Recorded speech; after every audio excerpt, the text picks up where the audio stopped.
Bonjour à tous, c'est GZ83. Aujourd'hui, on continue d'embellir notre petit programme. Oui, il ne change pas fondamentalement, du moins sur l'écran du joueur, mais nos efforts, eux, sont assez importants. Et vous voyez que nous avons déjà bien transformé notre programme. Et paradoxalement, on arrive à un stade où, en effet, plus il y a de choses à l'écran, plus on pourrait se dire que c'est compliqué, parce qu'on a bien rajouté quelques dizaines de lignes par rapport au début, mais en fait, c'est tout l'effet inverse, c'est que maintenant, tout est beaucoup plus lisible, comme je l'ai dit, il y a moins de variables en dur, hein. Par exemple, ça c'est une variable en dur, 2 on ne peut pas la modifier. Mais tout le reste c'est des variables qui peuvent s'adapter et on va continuer de voir un nouvel aspect ensemble, car aujourd'hui on va s'intéresser à quelque chose d'un peu plus abstrait, mais qui reste tout à fait compréhensible, je vous rassure. Et on va s'intéresser à la portée des variables. En Lua, c'est assez simple, puisque les variables ne peuvent prendre que deux attributs, soit elles sont globales, soit elles sont locales, et on va détailler ça tout de suite.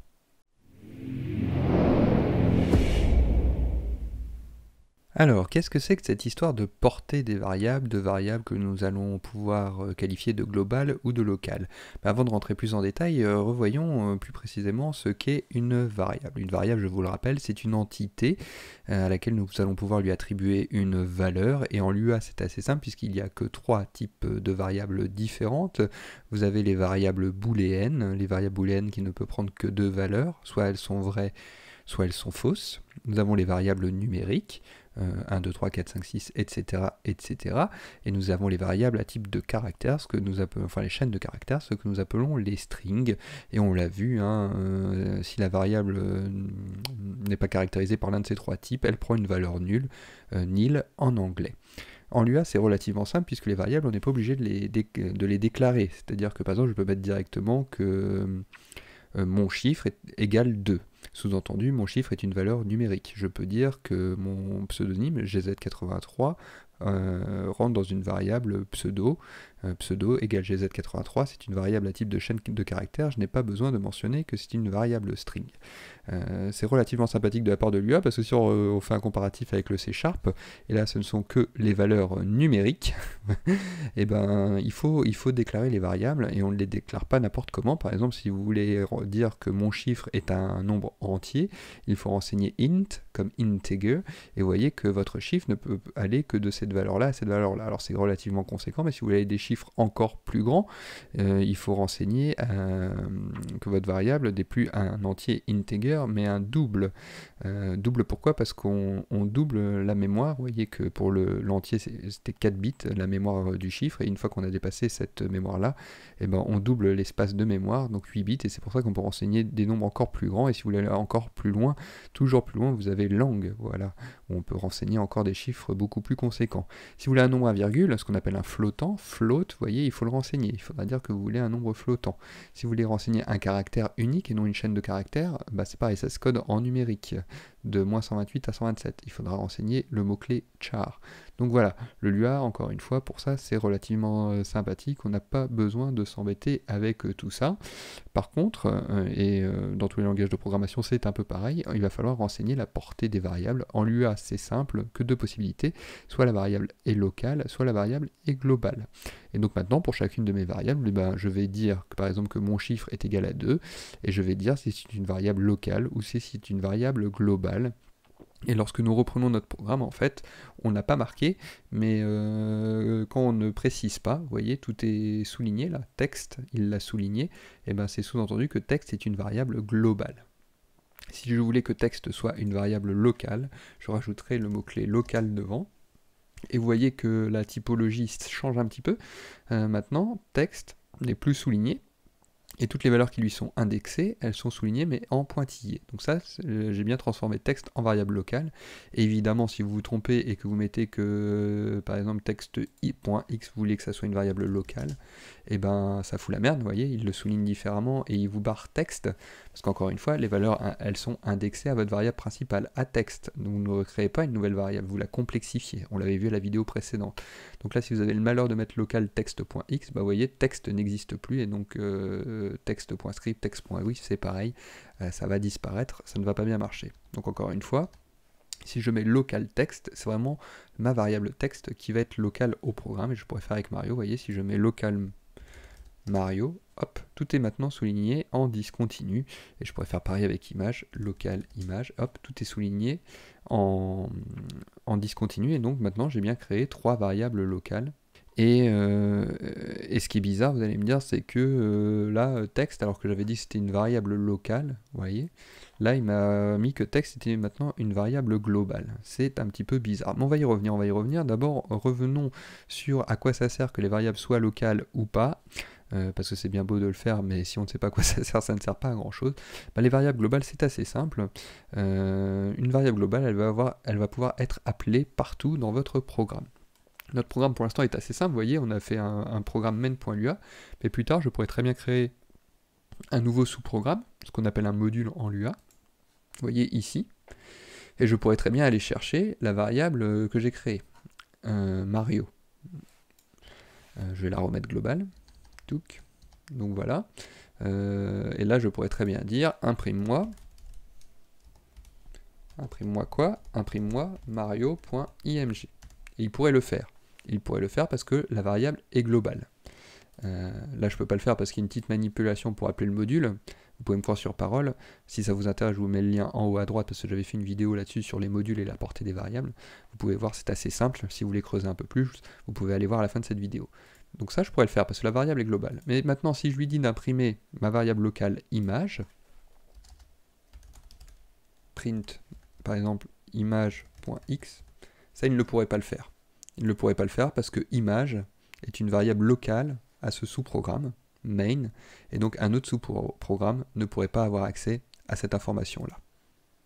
Donc une variable globale, elle peut être appelée partout dans le programme, tandis qu'on a dit, une variable locale, elle ne peut être appelée que dans le module, le sous-programme où nous avons créé cette variable locale, elle ne peut absolument pas être appelée par les autres sous-modules, et vous voyez que j'ai mis la flèche dans les deux sens. Une variable locale, on peut l'appeler dans tous les modules, et tous les modules peuvent la modifier, et une variable locale, c'est pareil, elles peuvent être appelées, modifiées par le module qui contient cette variable locale, mais elle ne peut pas être modifiée par un autre module de notre programme. Alors, c'est bien beau, sur le plan intellectuel, mais ça complexifie un peu le raisonnement, et donc il faut quand même qu'il y ait un intérêt. Et le premier intérêt de tout ça, c'est que l'on va pouvoir grandement protéger nos variables. Je m'explique. On verra quand on codera ensemble notre Super Mario. Moi j'ai organisé en 3 modules le Mario. Vous avez le premier module qui crée une variable locale, le Mario. Voilà, le Mario sera une variable locale qui vit sa vie ici, dans ce sous-programme, dans ce module, on devrait plutôt dire. Vivre sa vie, c'est quoi? Il va pouvoir se déplacer, il va pouvoir sauter, il va pouvoir courir. Lorsqu'il va gagner un champignon, il va grandir. Lorsqu'il va avoir la fleur, il va pouvoir tirer des boules de feu. Voilà, tout ça, ça va être géré par ce sous-programme-ci.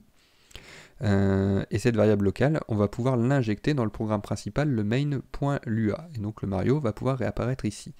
Mais comme la variable est locale ici, je peux récupérer son information, mais je ne peux absolument pas le modifier. Et donc je l'ai protégé. Donc si par inadvertance je dis par exemple que quand je rentre en contact avec un ennemi, je dois rétrécir, ça ne modifie pas directement le Mario où je l'ai codé ici. Et donc cette variable, elle est protégée. Et si par inadvertance je fais une connerie ici, ça ne va pas se répercuter sur ma variable locale, elle est protégée. De même, on créera un autre sous-module qui lui ne codera que le décor du Mario. Le décor sera protégé, et si Mario tombe dans le trou, ça ne va pas créer plein de trous dans le décor. Je caricature, mais c'est pour vous donner un petit exemple concret. Non, le décor restera, il sera figé, même si Mario meurt, même s'il y a game over, le décor il restera tel quel, et il ne pourra pas être modifié par ce bout de programme qui lui va gérer toutes les interactions entre le décor, les ennemis, le Mario. Lui, ça va être un peu vraiment le cerveau du programme, alors que là, ici, on crée des choses annexes. Ici, on s'amuse juste à créer un petit décor. Ici, on s'amuse juste à créer notre petit Mario. Voilà, quelques petits éléments de réponse. Moi, je le conçois que ce n'est pas forcément très clair. On verra ça plus en détail. L'autre gros avantage qui lui va se répercuter plus rapidement, c'est qu'on va pouvoir économiser de la mémoire sur notre ordinateur. Alors maintenant, les ordinateurs sont hyper puissants, ça a peut-être moins d'intérêt, mais si vous créez des très gros jeux où il y a des centaines, des milliers de variables, vous êtes bien content qu'une fois que vous avez utilisé une variable et qu'il ne vous sert plus à rien dans votre programme, de la supprimer pour pas qu'elle encombre la mémoire de votre ordinateur. Prenons un exemple concret, les boucles, on ne l'a pas encore vu. Ici, une boucle c'est quoi? Grosso modo, on va pouvoir répéter l'instruction qui est dans la boucle un certain nombre de fois que l'on précisera. Par exemple, je pourrais très bien dire que je veux créer 5 ennemis. 5 Goombas, là, comme on a vu, et ben, je lance 5 fois la boucle qui me permet de créer des ennemis. Instruction 1, ça pourrait être dire charger l'image, instruction 2, où est-ce qu'on la positionne à l'écran, instruction 3, quelle est sa vitesse, etc., etc. Et donc pour 5 ennemis différents. Alors encore une fois, là c'est la structure plutôt qui s'apparente au C#, il y a des points-virgules, il y a les doubles accolades. Ici il faudrait préciser que c'est une valeur entière qui fait la boucle, bref, peu importe. On reverra les boucles en Lua, encore une fois, le Lua c'est très simple, donc on va pas s'enquiquiner avec tout ça, mais c'était pour vous montrer un exemple.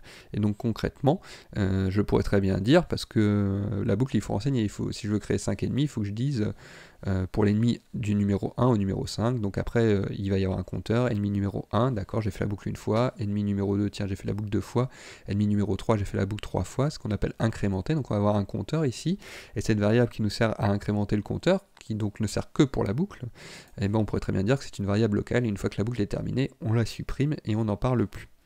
Autre exemple qu'on a un petit peu vu, les conditions avec les if, les then, les end. Donc par exemple si Mario dépasse l'écran, alors je le remets sur l'écran. Elle, c'est un autre mot-clé qui veut dire sinon. Donc sinon, si Mario ne dépasse pas de l'écran, ben, si il se fait toucher, etc., etc. Et ben dans ces conditions, je pourrais très bien mettre des variables locales. Par exemple, si Mario dépasse l'écran, alors je crée une nouvelle variable qui me sert à le remettre au bon endroit dans l'écran. Et cette nouvelle variable pourrait très bien être locale, et une fois que je l'ai remis à l'écran, donc dès que j'atteins le mot-clé n, la variable locale est supprimée. Je pourrais faire exactement la même chose ici. Si machin, il se passe quelque chose, alors je crée une variable locale qui résout le problème, et une fois que le problème est résolu, cette variable locale est supprimée dès qu'on rencontre le mot-clé end. Et on pourrait même faire encore différemment, on pourrait créer une variable locale là, donc si Mario dépasse l'écran, alors bon, on est là, mais s'il dépasse pas l'écran, si il se passe quelque chose d'autre, et ben là je pourrais créer une variable locale qui pourrait me servir pour faire toute cette fin d'arborescence. On le reverra une fois de plus quand on créera des programmes, mais ça vous donne une illustration de à quoi ça sert de créer des variables locales. Enfin, dernier exemple, les fonctions, on les a pas encore vues, mais je vous rassure, on va les voir très prochainement, notamment dans la prochaine vidéo. Qu'est-ce que c'est qu'une fonction?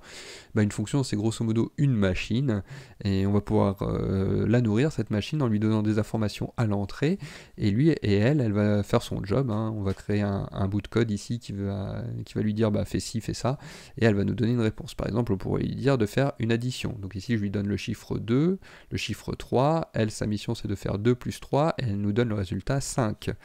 Mais tout ça, je pourrais le faire avec des variables locales, si je n'ai pas besoin de garder ces variables plus tard dans le programme.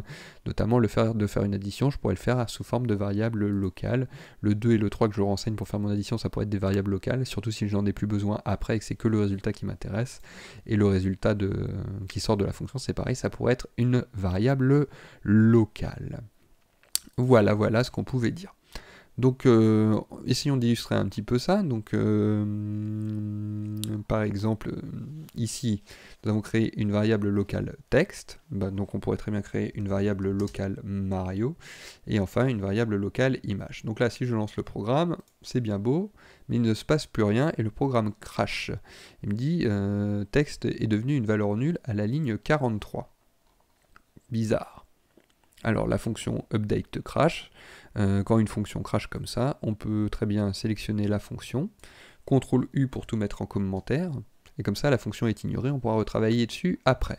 Alors est-ce qu'il va bien vouloir m'afficher des choses? Hop, non, la fonction crash aussi. Et il me dit que j'essaye de dessiner, 59 c'est de dessiner mon Mario, mais que Mario a une valeur nulle. Étrange. Alors je vais remettre ça comme c'était avant. Alors qu'est-ce qui se passe? Eh ben, on l'a vu, hein. On l'a vu, je vous remonte le schéma.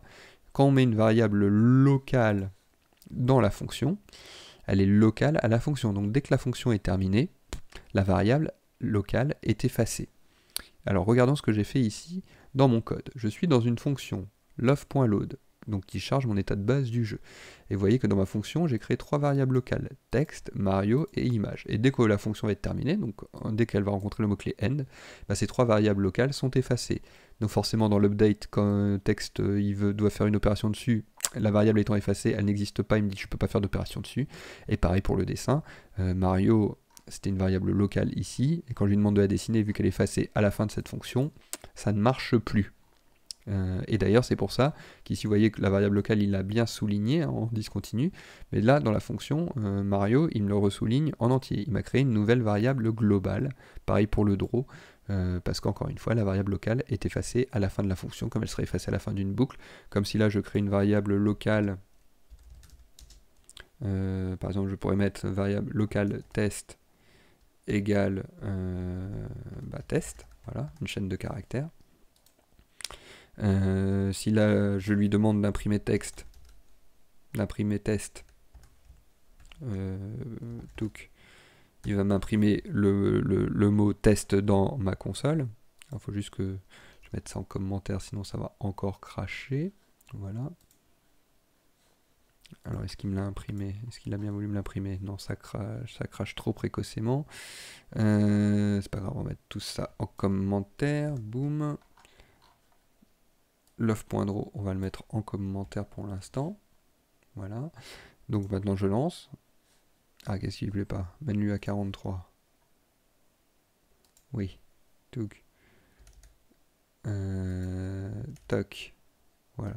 On va sortir ça. Voilà. Donc je crée une variable locale dans mon update qui s'appelle test et je lui demande d'imprimer test. J'ai un n dans trop ici, c'est pas grave. Voilà, on va y arriver. Et donc là, il m'imprime test en continu, 60 fois par seconde. Ce qui est normal, puisque le love update est lancé 60 fois par seconde. Et donc en fait, à chaque fois, qu'est-ce qui se passe? Il crée une variable locale test, il me l'affiche, il efface cette variable locale test, il m'en recrée une nouvelle, il l'affiche, and il la réefface, etc. etc. Et j'en veux pour preuve que si je lui demande d'imprimer test en dehors de la fonction, puisque la fonction est terminée ici par le mot-clé end, il va m'afficher nil. Voilà, une fois, la valeur est nulle, test n'existe plus, parce que test a été effacé à la fin de la fonction loveUpdate. Voilà, un exemple concret. Alors on va juste remettre comme c'était, pour que tout remarche bien. Voilà, ça c'était un commentaire. Boum. Voilà, normalement j'ai tout remis comme c'était. Voilà, ça recrache, c'est normal. Et donc la solution pour que la variable locale reste locale, mais que le programme ne crache plus, parce qu'à la fin de la fonction les variables sont effacées, c'est qu'il faut prendre les variables. Et je vous l'avais dit qu'on gardait un petit espace dans le programme pour déclarer nos variables et qu'on le ferait après. Et en amont là, de toute fonction, ici, là, où j'ai mis des lignes de code, ici affiché dans la console, ici enlever le fil qui fait que le Mario soit moche, je vais déclarer mes variables ici. D'ailleurs, je vais le marquer. Déclaration des variables locales. Donc maintenant je dis que texte est une variable locale, mais elle n'est dans aucune fonction, et donc toutes les fonctions maintenant peuvent utiliser le texte. Vous voyez là il est souligné en pointillé, et maintenant le texte est en pointillé, il va pouvoir s'en servir partout à l'intérieur de mon programme main.lua. Car si je crée un autre sous-programme, là je ne pourrai pas l'appeler, encore une fois. Pareil, le Mario je vais le prendre, boum, on va le sortir, on va l'afficher ici, et maintenant Mario il va pouvoir s'en servir partout. Pareil pour l'image, je la sors, je la déclare ici, et maintenant tout le programme peut s'en servir. Si je lance le programme, tout remarche comme avant, voilà, le Mario va sortir, il va re-rentrer, il va boucler, toute la logique qu'on avait fait avant va être respectée, sauf que j'ai converti toutes mes variables globales, en tout cas texte, Mario et image, en variables locales. Vous voyez qu'ici, j'ai laissé quand même des variables globales, screenWidth et screenHeight. Mais je vais les laisser globales parce que dans mon raisonnement, je me dis que tout le programme, dans son entier, a besoin de savoir la largeur et la hauteur de l'écran. Donc j'ai pas grand intérêt à les mettre en local à ce bout de sous-programme. Alors que texte, je veux peut-être le protéger, Mario, je veux peut-être le protéger, image, je veux peut-être le protéger, parce que je pourrais très bien me dire que ce sous-programme ne sert qu'à créer mon écran d'accueil de mon jeu. Et donc, plus tard, quand je vais créer mon jeu, je vais créer un autre sous-module que je pourrais très bien appeler mon jeu. Et là, c'est reparti, je crée un Mario qui va sauter, qui va bouger, avec lequel je vais pouvoir interagir, qui va donc être différent de celui-ci, qui me sert à faire mon écran d'accueil du jeu. Donc Mario, l'image, le texte, autant le laisser en local, car localement je crée mon écran du jeu. Par contre, la largeur et la hauteur de mon écran, ça je vais les laisser globales, parce que ça n'a pas grand intérêt de les mettre en local, parce que même quand je créerai mon jeu, la largeur et la hauteur de mon écran ne vont pas changer, donc tout le programme devrait y avoir accès.